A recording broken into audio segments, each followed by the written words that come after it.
Welcome to this first tutorial on how to become a strong brand rather than being just a regular store. Now, what is actually the difference between the two of them? I kind of listed some aspects explaining this. Let's just have a look at the store. If you're just being a store, you're just selling brands and products in a space. You're just being a trader, selling products once more in a space. If you are a strong brand, you will be operating as a curator, much more as a curator. So you're going to be selectively compose your offer. So that means sometimes leaving products out, even if they maybe are convenient for the customer to buy, but they don't fit within your story. You have to eliminate them. So really try to be selective on what you are putting on offer. If you're just a regular store, it's very hard to make a very specific experience, because you're just a store selling products, brands, and you will go to a designer or an architect and they will design a beautiful store for you. There's no doubt about it. But that beautiful store will be much more generic in store design, because there's nothing for the designer to go on to. If they have to listen to you, then the store will be based on your taste. If they listen to themselves and use their own style, it will be their taste.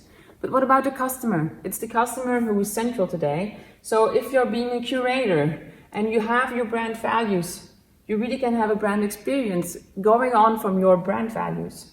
So you get a much more customized store design specifically for what you are doing.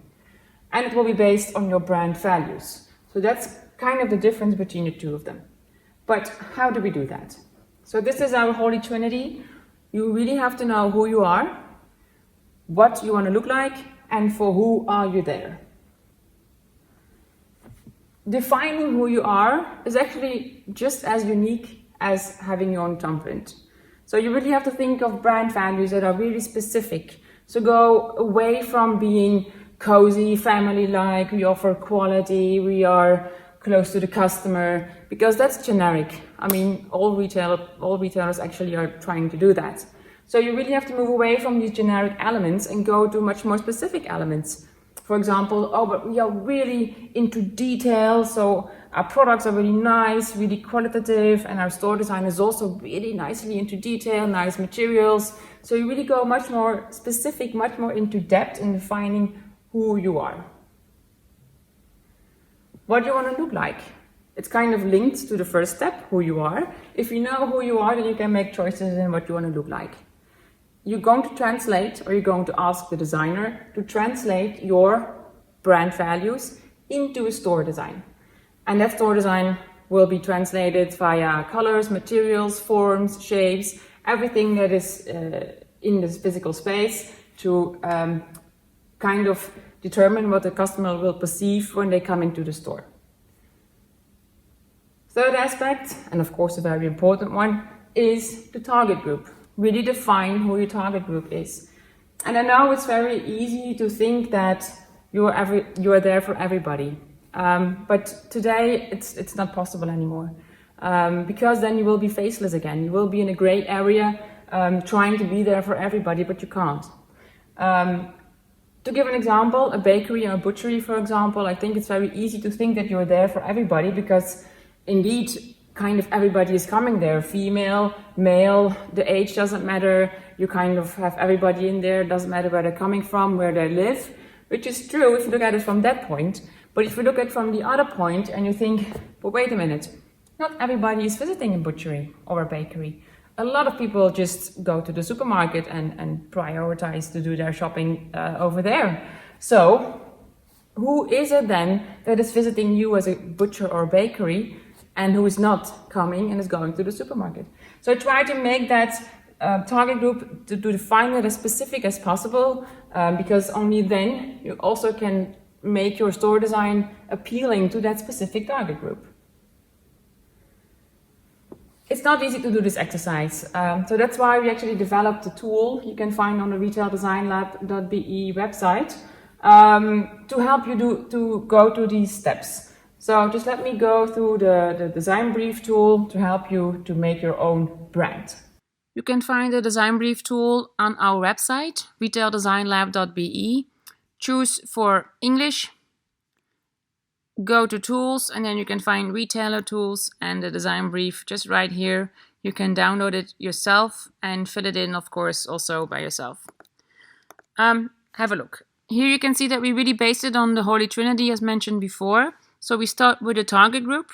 So apart from defining the customer that you're really addressing yourself to, try to also visualize that customer, because it always helps to have an image of the ideal customer in the further process of developing your own brand.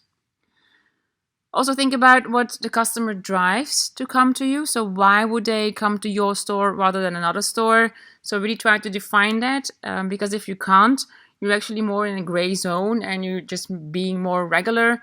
So if you really want to stand out, you really have to be able to ask yourself this question. Second part is on brand, so who you are and what you want to look like. If you have a rich history, we advise you to use that in your storytelling, for example, because it really appeals to the trend of authenticity. So the customer is really into that because it's really kind of giving you more trust than when you won't play with it. If you don't have a rich history, of course, no problem at all. We just focus on the 4 core values that you need to define. So once more, remember what we said before.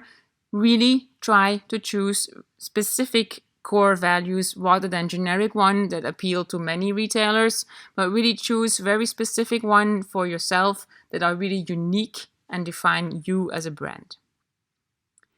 To help you in this process, we kind of make a selection of, it's still 3 pages, but a selection of wine bottles to help you visualize those brand values. So if you have chosen your brand values, you can select one of these wine bottles that fits best.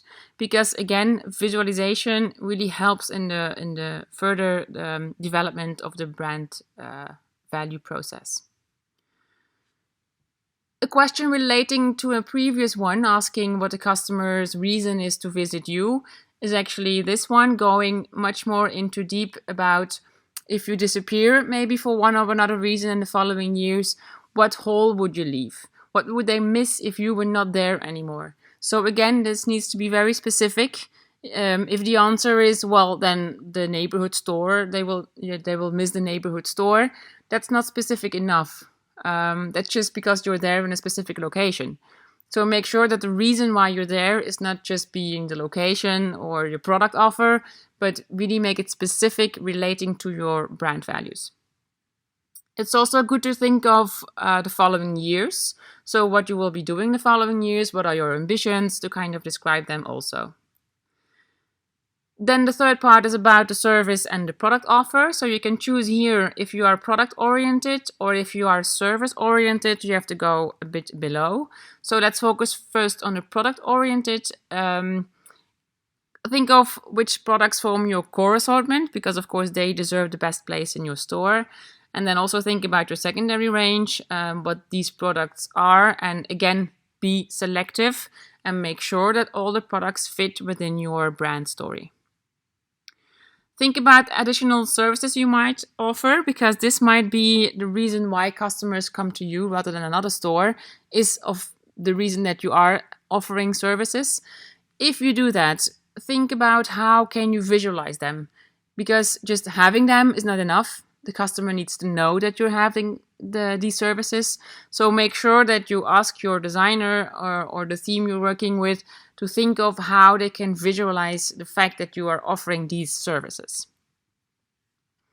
If you are more service-oriented, you can think about, of course, your services, which are the most important one, but also think on your secondary offers, also products that might be offered within these services to kind of have a more engaging retail experience. Last but not least are the competitors. So also think about the big disruptors in your sector. Could be Amazon, could be IKEA. Think about it, because then you can really define what makes you different from them. Online players have the advantage that they have a lot of products. They actually have everything you can find online. But you as a physical retailer, you can really be, again, the curator that we talked about before. So make sure that you are selective in your products and that you kind of have a very nice story around all these products that makes you different from all the big disruptors that are out there. It's always good to look at which brand you look up to, because it's kind of motivating you where you want to evolve into. So also try to define that. And of course, once more, if you know who the competitor is, if you know who you're looking up to, you can really distinguish yourself from the aforementioned potential competitors. So also trying to define these to kind of finish off this process and make sure that you kind of have a complete brand story to transform your shop into. So that was the first tutorial on the design brief. We will have a next tutorial on design for experience. Of course, within your own brand DNA and having a relevant experience for your customer. In the meantime, you can always check our website with a lot of scientific insights on how to design for experience, how to become a nice brand.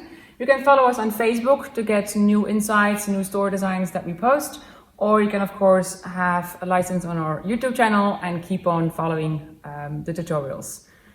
Thanks for watching. See you next time.